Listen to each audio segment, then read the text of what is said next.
যে আপনাদের জন্যই কিন্তু এই বিএনপি 17 বছর এই নিষ্ঠুর ভাবে বিএনপিকে দাবায় রাখতে পারে নাই। কারণ কি, শহীদ রাষ্ট্রপতি জিয়া রহমান আপনাদেরকে নিয়েও কিন্তু সিরাজ থেকে ঢাল কাটছে না? তাই এই শহীদ রাষ্ট্রপতি জিয়া রহমানের কথা বলতে গেলে সত্য কথা দিন রাত শেষ হবে না। আমি গার্মেন্টস ব্যবসা করি, সর্বপ্রথম এই গার্মেন্টস এর ব্যবসা কিন্তু শহীদ রাষ্ট্রপতি জিয়া রহমানের মাধ্যমে আরম্ভ হয়। আজকে বাংলাদেশের প্রধান আয় কিসে? গার্মেন্টসে। আমার মা বোনরা লাখ লাখ শ্রমিক কাজ করে। এই গার্মেন্টস যদি না থাকতো বাংলাদেশের অবস্থা কি হইতো জানেন আপনারা? এই গার্মেন্টস এর ব্যবসা আনছে আমার নেতা শহীদ রাষ্ট্রপতি জিয়া রহমান।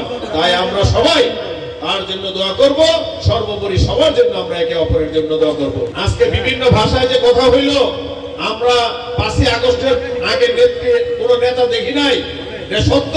কিন্তু অনেক নেতারাই আছে মুক্তিযুদ্ধের মতো ভিতরে থেকে আমাদের জন্য কাজ করছে। তাদেরকে ভুলে গেলে হবে না। অবশ্যই আমরা যেসব নেতারা ফ্রন্ট লাইনে কাজ করছে তাদের কথা আমাদের মনে থাকবে। যারা ভিতরে থেকে মুক্তিযুদ্ধের মতো কাজ করছে এই সব মুরব্বীরা, তাদেরকে আমরা মূল্যায়ন করব। অবশ্যই দল সবার জন্য মূল্যায়ন করে, আর আমাদেরকে ভুলে গেলে হবে না।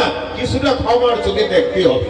আমরা তো সবার যে সামনে যে নির্বাচন, সবার ভোটের কিন্তু দরকার আছে, সবার পাশে যেতে হবে।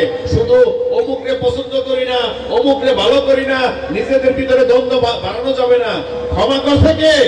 আল্লাহ। আমার রাসূল তাকে যে কাটা দিয়া ক্ষতিগ্রস্ত করতো তারও মাফ করে দিয়েছে। মাফ করলে ক্ষতি নাই, মাফ করলে আল্লাহ তাকে ভালোবাসে। আমি যদি মানুষকে ভালোবাসি, আমিও আল্লাহ আমাকে ভালোবাসবো। তাই আমার ভাইদেরকে বলবো, নেতা কর্মীদের সবকিছু ভুলে যায় সবাইকে আমরা মাফ করে দিই।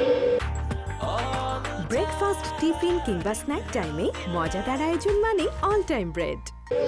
অবশ্যই যারা বেশি ক্ষতি করছে, একদম সন্ত্রাসী, তাদেরকে ক্ষমা করা যাবে না। তবে মনে মনে রাখতে হবে, আমার রাসূলও বলছে যাই সাপ দেখলে না মারতে পারলে মারো মারো বলো। কিন্তু মারো মারো বলতে হবে, কিন্তু আমরা কোনো আইন হাতে নেব না, আমরা কোনো খারাপ লোককে দলে আনবো না, আমরা কোনো সন্ত্রাসী, চাঁদাবাজি ও নেশাগ্রস্ত লোককে দলে আনবো না। তবে আমরা সবার জনগণের পাশে থাকবো। আমাদের দায়িত্ব থাকবো জনগণকে কিভাবে আমরা সেবা দিতে পারি। আমার নেতা তারেক রহমান বলছেন, জনগণের পাশে যান, জনগণ আগামীতে যার ভোট সে দিবে, যাকে খুশি তাকে দিবে। অবশ্যই আগামী নির্বাচনে আমরা চাবো ধানের শীষ যেন আপনাদের মাধ্যমে, ভোটের মাধ্যমে এই দেশের সরকার গ্রহণ করতে পারে। তাহলে যদি জনগণ শান্তিতে ঘুমাইতে পারে, শান্তিতে বসবাস করতে পারে। এই 31 দফা বাস্তবায়ন হইলে কৃষকরা সুযোগ সুবিধা পাবে, শ্রমিক ভাই বোনেরা সুযোগ সুবিধা পাবে, সর্বস্তরের জনগণ বিভিন্ন ভাবে সুযোগ পাবে। সেই জিনিসগুলোই এইখানে তুলে ধরছে। এগুলো আপনারা নিজেরা পড়বেন, মা বোনদেরকে পড়াইবেন। বিএনপি সবচেয়ে বেশি ভালোবাসে মা বোনরা।